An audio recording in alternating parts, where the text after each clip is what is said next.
there, Minder. Well, hi. We're back again for another recliner session. It's Yep, back on nice. our This might bullshit. become our, I know, this might become our actual recording place from Yeah, now on. Nikki was saying she's like we actually sounded really good in our recording thing. I don't know if for me if it's because the location because it's not like I don't think my office really has any issues in terms of like audio reverbing or anything, but it is a smaller room than my living room. For me, it's that room, the office has like nothing on the walls. Mhm. So it was just us, and it was a larger, like I was where I was before when I was in my bedroom recording. I had a bed, I had curtains, I had a closet curtain instead of a closet door. I was stuck in the corner right there, right next to the closet curtain. So there was like a lot of fabric to catch the sound. Mhm. So there was less for it to go bounce off of. And I just feel like because I'm sitting in a big ass fluffy recliner in my living room that has shit all over the walls and curtains right next to me and a couch on the other side, like I feel like there's more fabric to absorb the sound. Yeah. So I just feel like it probably sounds better. It's probably really technically untrue what I just said. It's fine. Hi, we're a podcast. Hi. I'm Nikki and that's Amanda. Say hi, Amanda. Hi, Amanda. We're here again. No, that's not what I say. We're two. Every We're single time we two. act like we've never done this before. I know. We're two neurodivergent best friends traveling the neuroverse together because we are living in a neurotypical world and we are not neurotypical girls. Amanda, Mhm. what we talking about today? Attachment styles. Yeah. Yep. We said we were going to look into this at one point a while ago, and then we just didn't quite get to it. Mhm. So today we're going to get Usually to how it it. goes. Usually how it goes with us. So, um, today we're going to get to it. Mhm. We have, I have already taken a quiz. Amanda is going to, take hers while I yap at you for a moment. I'm Mhm. going to vamp so she can take it. Yep.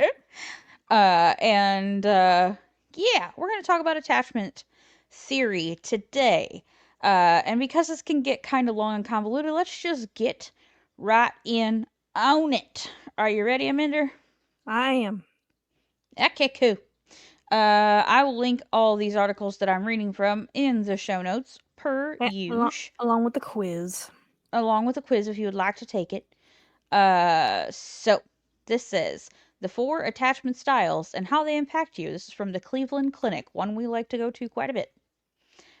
This here thing says we're all born as helpless little creatures who depend on our caregivers for everything. Human infants are vulnerable beings who rely on others to keep them safe, fed, comforted, everything really.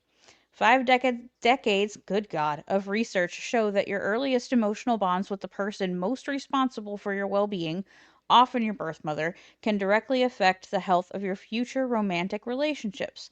Babies whose caregivers can regularly be relied on for comfort and devoted attention tend to have more stable relationships later on. Infants whose caregivers are less attentive are more likely to have more difficulty forming healthy relationships as adults. It's called attachment theory. And then we're going to talk about what is attachment theory. Basically, it's all your mom's fault. Yeah, it's all your mom's fault. Mhm. Uh, there's a long list of scientific literature that categorizes how we form emotional attachments to our primary caregivers in order to ensure our safety and survival. The most famous study comes from a 1969 experiment called the Strange Situation, which gave rise to the four styles of attachment we know today. In the study, babies and their mothers played in a room together. The mother left and then returned a few minutes later. The baby's reaction was monitored. From that study, that is an incredibly truncated version of what that study was. That study is actually quite fascinating. So, if you want to look into the strange situation study, go and do that. I'm not going to really get into the full thing about that here, but it was cray cray. Um, but anyway, from that study, the four attachment styles were identified. Secure attachment. Babies became upset when their parent left and were comforted by their return. Anxious attachment. Babies would become very upset when their parent left and would be difficult to comfort upon their return. Avoidant attachment. Babies would barely react, or not at all, when their parent left or returned. It's like cats. Disorganized attachment. Yeah, disorganized attachment. Babies had more erratic or incoherent reactions to their parent leaving or returning, such as hitting their heads on the ground or freezing up. The baby's reaction to their parents' departure and return says a lot about is how the baby is used to their what? That's weird. How the baby used to. Okay, used to their caregiver attending to their needs. Sorry, that fuck. Words that form sentences to make paragraphs are difficult today. Anyway, we're going to try that whole sentence again. The baby's reaction to their parents' departure and return says a lot about how the baby is used to their caregiver attending to their needs. Dr. Derrig notes. And those experiences as youngsters are likely to affect the way that they relate to others in their adult lives. Okie dokie. Because I'm not going to read this entire mother effing thing to you, let's break it down a little further. Let's start with secure attachment. This is what we all strive for. Babies who form secure attachments to their primary caregiver are more likely to become adults who confidently seek out healthy relationships with others and are reliable and loving partners themselves. Dr. Derrig says. How does it form? Babies form secure attachment when their caregivers consistently fulfill a baby's physical and emotional needs. Babies who are securely attached prefer their primary caregiver over other people and are calmed by their presence. What does it look like in adult relationships? People with a secure attachment style are more readily able to form long-lasting and healthy relationships with others. They're more likely to trust their partner and be emotionally available to them. How common is it? Studies show that about 58% of adults are securely attached. So, little more than half of the world's adults that took this, study or whatever, participated in this study, were securely attached. Tip for people with a secure attachment style. Dr. Derrig says that a secure attachment style doesn't mean you can take for granted that your relationships will be smooth sailing. If two securely attached people are in a relationship, if two securely attached people are in a relationship, they're starting out from a better position, but relationships take work for everyone, no matter what your attachment style. So, listen, don't get on your high horse, okay? If you're securely attached, you are not an elitist person. Get out. Right. Touch grass. Log off, okay? Read a book. Do something else. You're not better than everyone else, okay? Just wanted to drive that fucking home for you. Moving on. It sounded really hostile. Like, get the fuck out. I was mainly trying to be jokey, but that probably didn't sound jokey at all. Anyway, anxious attachment style, which is what I thought I had. Foreshadowing. Also known as a preoccupied attachment or anxious ambivalent attachment. An anxious attachment style is a form of insecure attachment that forms between a baby and an inconsistent caregiver. From their perspective, the baby can't be sure when and if their parent is going to be emotionally and physically available to them. How does it form? Babies whose primary caregivers aren't consistent in meeting a baby's needs are more likely to form an anxious attachment. Anxiously attached babies learn that they may or may not get the attention they need, so they aren't easily comforted by their caregivers. What does it look like in adult relationships? A partner with an anxious attachment style may be seen as clingy, needy, or not trusting. People with anxious attachment style can be consumed with concern that their loved ones will abandon them, and they may seek constant reassurance that they're safe in their relationship. How common is it? Research indicates that about 19% of adults have an anxious attachment style. Tip for people with anxious attachment style. Dr. Derrig warns that people who have an anxious attachment can drive away their partner with their neediness. That can create even more feelings of insecurity in future relationships. This little tidbit right here is something I did not really know about the anxious attachment style, and had I known that, I probably wouldn't have pegged myself as Hmm. anxious attachment because I don't believe that I'm a needy person in relationships in the way that, like, I don't know, in the way that you would think about someone being needy in the relationship, where it's like but I do have like issues with codependency. So I guess you could also see that as neediness, but that's a totally different thing. Right. People with an anxious attachment can benefit from what we call rituals of separation, where the partners agree that before they go out for the day, they give each other a kiss. They say, I'll see you tonight. They send a text during the day to say they're thinking of each other, whatever it is. They make a conscious effort to acknowledge that they're leaving and also that they will be back.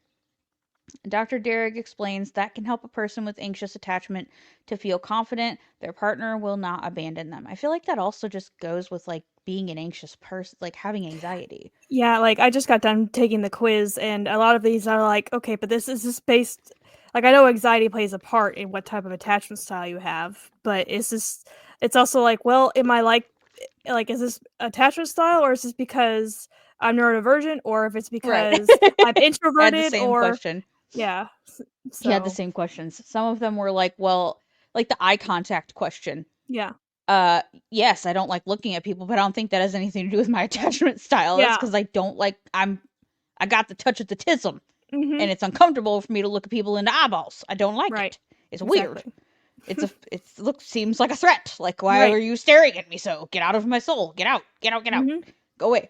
Anyway, okay, avoidant attachment style, also known as dismissive attachment. I no. Oh, there's listen, punctuation problems. There's no space there. Okay, we're gonna try that again. Also known as dismissive attachment or anxious avoidant attachment. Cleveland Clinic, get your shit together. Oi, listen, it's already hard enough for me to read with all the Do you want me to read? eas Because I'm that done I with have. my quiz. You're done? Yeah, could you start with avoidant attachment? Because good Yes. God, it's difficult today. Okay. So, avoidant attachment style is also known as dismissive attachment or anxious avoidant attachment. It can look like an adult who is a lone wolf or overly self sufficient. People with an avoidant attachment style are likely to not delve much into emotional conversations, either in regard to their own feelings or those of others. An avoidant attachment style often stems from a relationship between a primary caregiver and a baby that's marked by lack of emotional support or connection. Um, it says, how does it form? Most likely to form when a caregiver doesn't provide a baby with sufficient emotional support. The caregiver's responsiveness to the baby most likely ends with caring for the physical needs like feeding and bathing, but the caregiver doesn't provide the emotional comfort the baby also needs. In that environment, the baby learns not to rely on others to care for their emotional needs. And it looks in adult relationships can be seen as self-reliant and emotionally guarded. They're unlikely to seek emotional comfort or understand how to comfort their partner.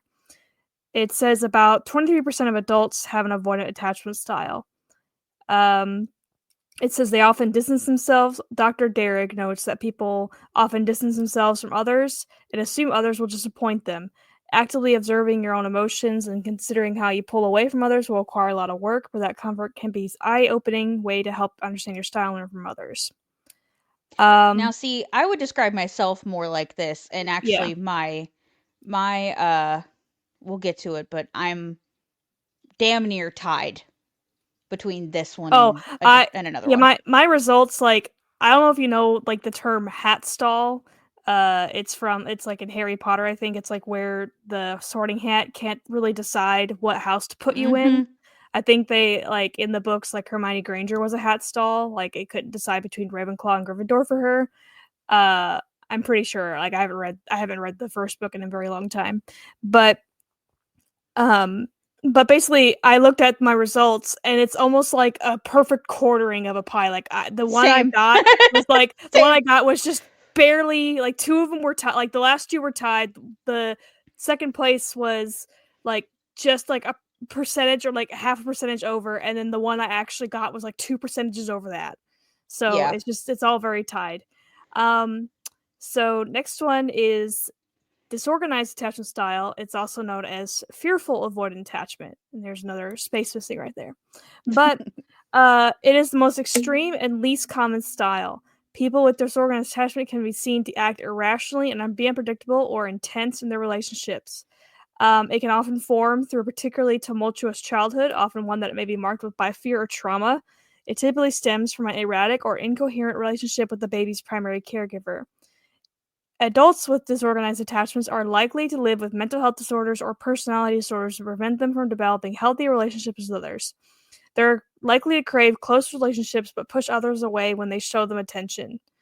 Um, and then tips for them. Dr. Derek says some people who have a disorganized attachment style can often benefit from dialectical behavior therapy, or DBT, a type of talk therapy that's especially helpful for people who experience very intense emotions. So basically, it almost seems like people who are kind of like bipolar type might Yeah. be more disorganized. Um, like people who don't have a good rein on their emotions. Yeah. So Okay. there you go. Cool. All right. We want to discuss our results. Sure, you can go ahead. It's funny that we ended with the one that I fucking got. Mhm. Mhm. Hi. You know that one person that might seem real fucking crazy to you? I'm her. Hello. Hi. Apparently, I am damn near tied between this one and the fearful, avoidant, or ambivalent is what it's called. One. Um, or hang on. Wait, hold on. Let me go back. Go back. Go back. Anxious avoidant. Nope. Just kidding. Anxious ambivalent. Okay, I lied to you. Ignore.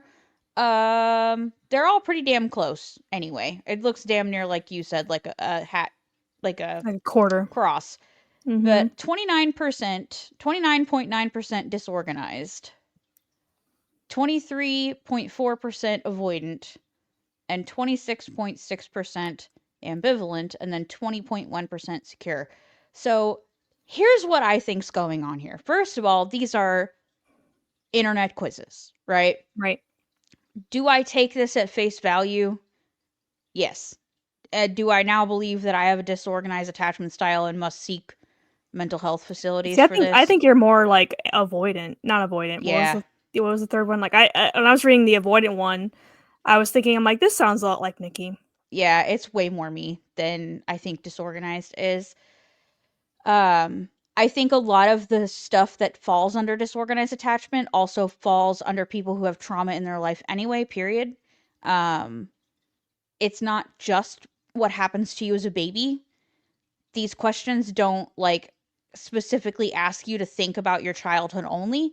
They ask you to think about any close personal relationship that you have, either past or present. So it's difficult to answer them in a direct fashion in that way because it's such a wide range of experiences that you experience from the time that you're fucking born to the time that you're an adult. Mm-hmm. Almost 35 years old for me. So I feel like anyone who's experienced any level of significant trauma in their life is going to have answered some of these questions that would lead them to a disorganized attachment style in the way, in the way that they're looking for an answer to be categorized in that way. So, like, I don't think that this is incredibly accurate. Also, I think when we're looking into this kind of stuff, like you'd said before, a lot of these questions they asked, like the eye contact thing, or do you startle more easily than other people? Um, and then I think what was another one that jumped out at you that was like, well, this could just be fucking anxiety or neurodivergence? It would, like you said, the eye contact thing, or the thing of being able to express my emotions. It's like, well, Yeah, it's like I can show you my emotions. I can't really explain to you why I'm feeling the way I feel. Like I right. can't put into words what I'm feeling right now. Yeah, and It's like hard for me to I explain. do experience, like one of them was about, do you experience like switches in your Mood, emotions from like do you go like, from like happy to sad, or like to mad and fearful, and like it's like, really easily? yes, but like that usually happens to me because I'm overstimulated. Right. So like I can be very happy and then all of a sudden the lights are too loud and my skin hurts and someone sneezed in my ear and I am all of a sudden a bitch. Do you know what I mean? Mhm. Like, it's just, that is just neurodivergent things. So I think what I'm trying to say here is like, take this with a grain of salt, Like, okay? humans are multifaceted, so Correct. it's kinda like the Myers-Briggs test, like, it's like, to me, like, the Myers-Briggs test is fun, but humans are not you can't really categorize humans into 16 types of person like, 16 Right. personalities, right? So, it's just humans are very, like, complicated creatures, right? So Yeah. trying to do, and also like I'm sure the study where they categorized the baby based on how they acted, I'm sure they had like more like babies that didn't act exactly out of the four like core categories Right. that they observed. They're like there was probably a baby that like there's probably babies that acted completely different than what like the main four categories, or not maybe or was like a combination of two of the types, that the way the Yeah. baby like two of the other categories. So it's like it's very very face value. It's Yeah. very surface level understanding of human emotion. Yeah, and also like, I'm a baby. I don't know what my mom did or didn't do with me. Like, I Hmm. don't know that. Like beyond what she like says. Yeah, and also like, my mother is not the type of person to like give up detailed information about my infancy. She's just not going to do that. First, I don't even remember most of my children's infancy because you're in such a state of fucking survival mode. Like, you just don't remember a lot of it. That's what the pictures are for, if you can even remember to take those, you know? Without pictures of my kids, I wouldn't remember a lot of their baby faces. You're so focused on just trying to fucking get through your everyday because this is such a new experience, especially your first child. Like, and also, like, this is also making it sort of seem like, I gotta want people to think that, like, if they have this attachment style, that their parent must have somehow neglected them in some way. Like, Right, or it's abused. possible that maybe that did happen to you, but like, it's, as an infant, you could have been, like, your parent could have been ill or something, and you could have been with a different caregiver, or they could have been a working parent, so you were sort of with a nanny or with this person, that person, and that alone could have been enough to like fuck you up a little bit as a baby. But like, it's not that you were being abused. Like, you Right. had people around you that loved you and were taking care of you, but like, I just think that it's probably way more fucking It just sounds complicated. worse. It just sounds worse Yeah, than what maybe what would have happened for some it people. really does. And not saying that these things can't happen. Obviously, we do know there's parenting situations and that are in home lives that are absolutely fucking horrific. But sorry, my screen went black. Um anyway, um but please do not take these quizzes and think the worst of yourself or your parents, unless you know for sure that those terrible things did happen to you, you know? Right. And So also, you could have had terrible things happen to you as a child and still be able to move through the world relatively, easily. well. Mhm. It's all about how you and your personality work alongside your trauma, and if you're able to move through these things easily, and if you aren't. And it's just so fucking nuanced. And I just feel like maybe there shouldn't be an attachment styles quiz. Maybe we won't link it because, like, maybe there shouldn't be one. That's kind of my thought process. Maybe I mean, there I shouldn't be think we should one. still link it just to give people the option if they want to, like, Yeah, I mean, it's good to like just research it, basically right? don't use it as therapy. It's not Yeah, therapy. don't. It's not therapy. It's not a diagnostic tool. Like, when they say that, obviously, on the site, but like, just consult a medical professional, a mental health professional, if that's available to you.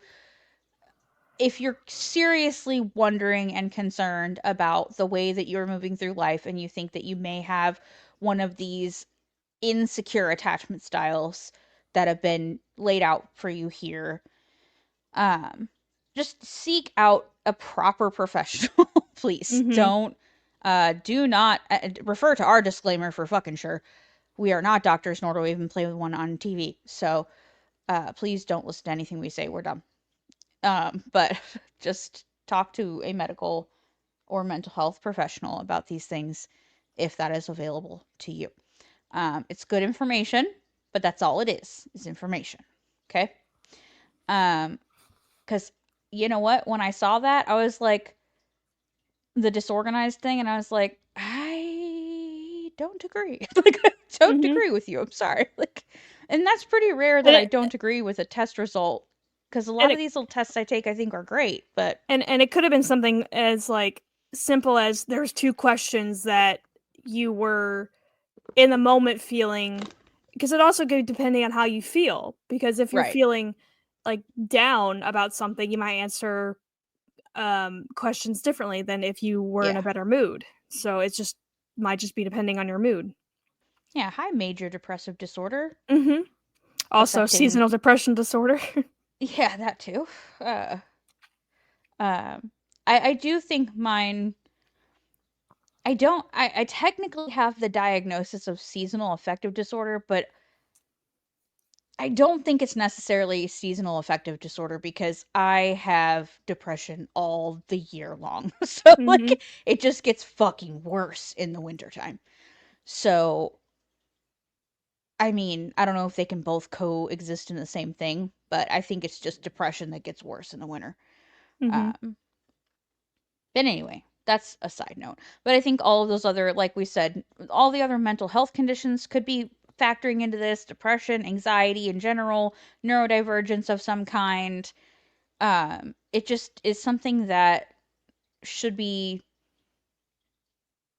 taken as good info, A good but starting point. only acted upon. Yes, a good starting point. Only act upon it with the guidance of a good mental health professional. Right. That is my disclaimer. Apart from that, was there anything interesting that stood out to you from what they were describing as these attachment style? Did you, or actually, you need to talk about your results and then whether or not you agree or disagree with them. Okay. So my least one, and like yours, it's very like cross. So the least one was the ambivalent, or what's also the anxious attachment style. And they said that like 19% of adults have this, so I think it's the least common anyway. That's the one where Yeah. people feel clingy, or not trusting. So for me, that was 23.4%. So, and then two and three, they were tied for 24.2%, which was disorganized and avoidant. Um, Okay. So avoidant makes sense because it's like the lone wolf thing, like the anxious avoidance. But so for me that makes sense where it's like I like to be alone, but it's not like I prefer to be alone. It's just it's not hard for me to be alone, if that makes Yeah. sense. So those were tied for second place for with 24.2, and then my number one was secure for 28.2. So I had 28.2, 24.2, and 23.4. So like that's how close all of it was. So And they you're said, one of those elitist fucks that we need to yeah, bring down to apparently. earth. Because like my parents were loving. Like my parents got divorced when I was 9, but it's like my mom's always like one of those people who've been there. But it also says like 58% of adults have this securement style, so I'm not exactly unique Right. in this. Um, like obviously, do me and my mom have problems sometimes? Yeah, but I don't think there's any person in the world that, unless you're have a weird Freudian or Oedipus Rex thing, Right. I don't think there's anyone that has like 100% like healthy relationship with their mother or their Right. father. But so yeah, so I mean, to me that makes sense. I was also like, I was thinking as I was reading through these, I'm like, okay, because you're reading through them as I was taking it.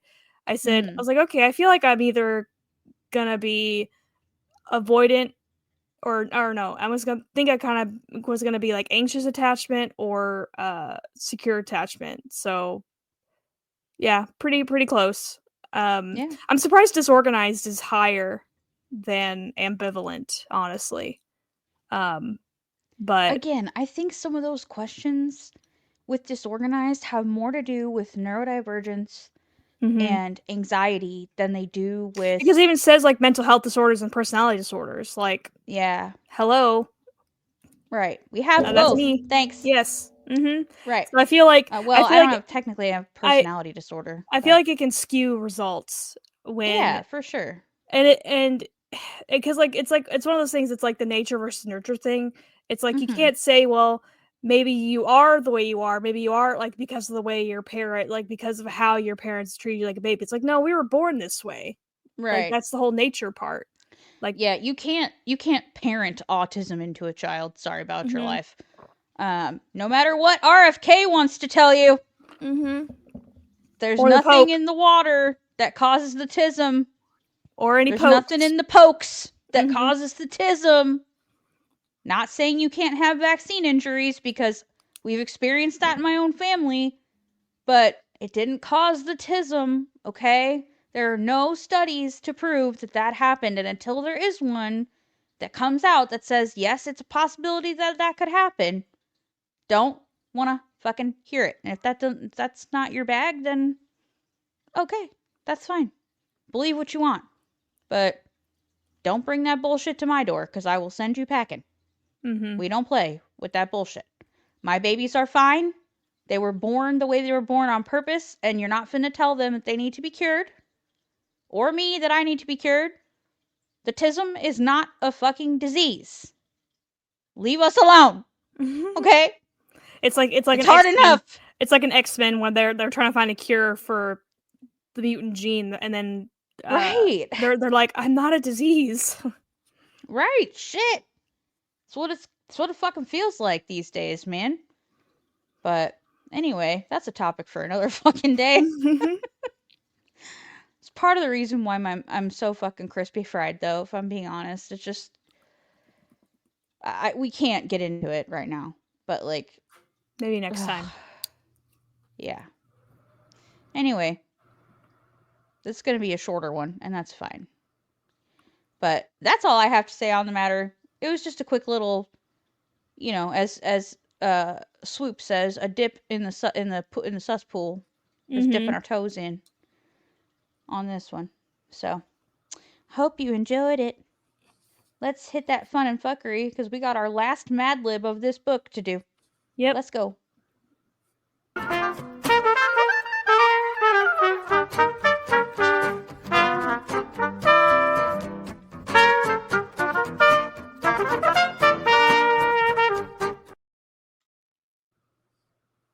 Hi, Hi. We're we here. made it. I All got right. friends on the other side. Yep. And I need to find a pen. Okay, here it is. Okay, cool. You back that ass up. There Back that ass up. Back that ass up. we go. All right, this is the final Mad Countdown. Lib. It's the final Final countdown. countdown. We're so stupid, but I love it. I don't know what this means, but I love it. Talladega Nights has got to be one of those movies for me that I will always and forever put on or like watch if it happens to be on. It Mhm. is just it never gets old. It's like Billy Madison or Mhm. fucking Tommy Boy. It's just a movie that will never be fucking old to me. And that is one of my favorite scenes when the kids are going crazy and the grandma's trying to like whip them into shape and they're Mhm. running through the fucking yard and they're yelling ARK, ARK, and the little one goes, I don't know what this means, but I love it. Oh shit. Anyway, nice sidebar. Here we go. I need a number, ma'am. 75. 75. Plural noun. Alcoholics. Plural, huh? Yeah. Alco. Why does that word look so fucking weird? Alcoholics is one of those, alcohol or alcoholic is one of those words I always have to like sound out in my head. Yeah, I did, but then I wrote it and it doesn't look right. But anyway, Another plural noun, please. This is a longer one. Oh, Um, jeez. children that yearn for the mines. You've never heard that phrase? No. It's like What is from it a. from? It's a song, and then there's also there. I think it was like a. Oh God, what was it? It was a politicians like talking about how, or no, it wasn't a politician that said it exactly. He said something about like kids need to go back to work type of thing, where Oh, like boy. kids can't, like, shouldn't have free lunch. Like when I was a kid I worked and everything, and then someone joked, is like, are you saying the children yearn for the mines? And I think that even in the new Minecraft movie, Jack Black's character, because he plays like Steve, I guess, in the Mm-hmm. Minecraft movie based on the trailer, and he goes, as a child I yearned for the mines. Cute. All right, noun. Trench coat. Not something you see worn very often anymore. Flashers ruined it. I know. Noun. Polar Express. Not a movie I ever got into as a kid. I know, controversial. Verb. Spin me right round.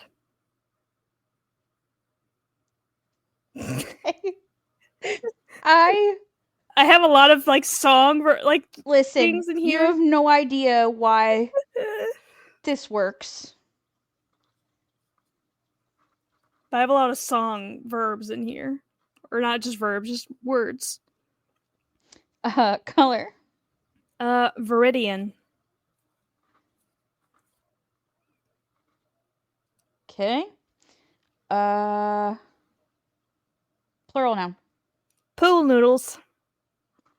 Pool noodles. All right, verb. Cha cha slide. Yeah, girl.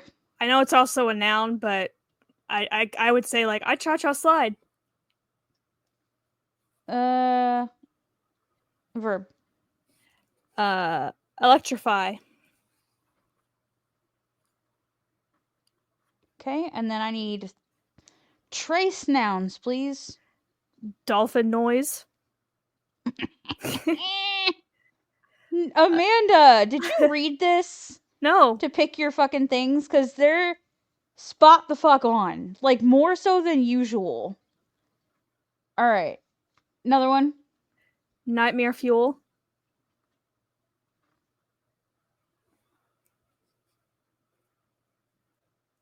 When And they're so good, you think she cheated? Another one. safety dance.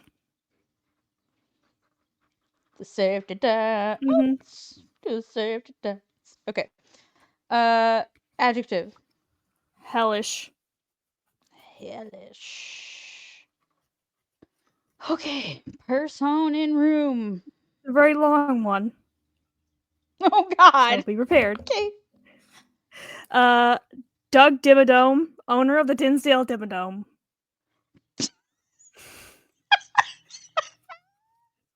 Okay. Timid dome. Owner Owner of the Dinsdale of Dimmadome. the You have to say dim. all Oh of my it. God. Can't just say Doug Dimmadome. Dimsdale. Dimma. Dome. Okay, please don't have a long adjective because I have I no more won't. room. Adjective. I normally put this as a verb, but this one I did adjective. Fucking.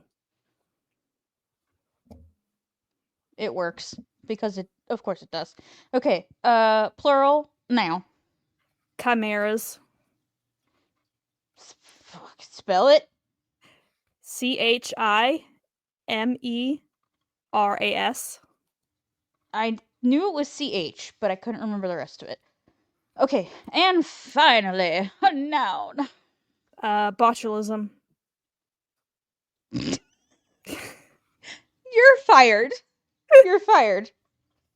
You cheated. I swear to God, you cheated. You cheated. This is going to be the best one in a very long time. Okay. This is called the final episode Okay, let me take a breath. Let me have a yawn. Yawn This is break. gonna get cray-cray. Okay, ready? Here we go. In the 75-part series finale of The Golden Girls, alcoholics are revealed, truths are uncovered, and the children that yearn for the mines are changed forever. Has Dorothy found her one true trench coat? Will she actually walk down the Polar Express? What will she spin me right round to her wedding? A Viridian dress, even though Sophia said only pool noodles wear white twice? And what about Stanley? Maybe he will cha-cha slide down the aisle after Dorothy, screaming, I electrify you! I always have! Don't make this dolphin noise!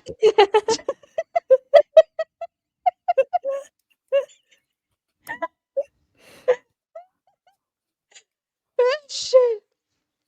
Okay. Will Blanche bless this nightmare fuel between her best friend and her safety dance? And is she destined to be hellish forever? Will Rose return to her hometown, Saint Doug Dimmadome, owner of the Dimsdale Dimmadome? And they have to say it every time. They can't just say St. Olaf. Oh, shit. Will she finally stop asking fucking questions?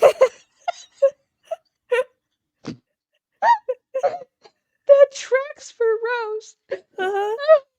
I can't.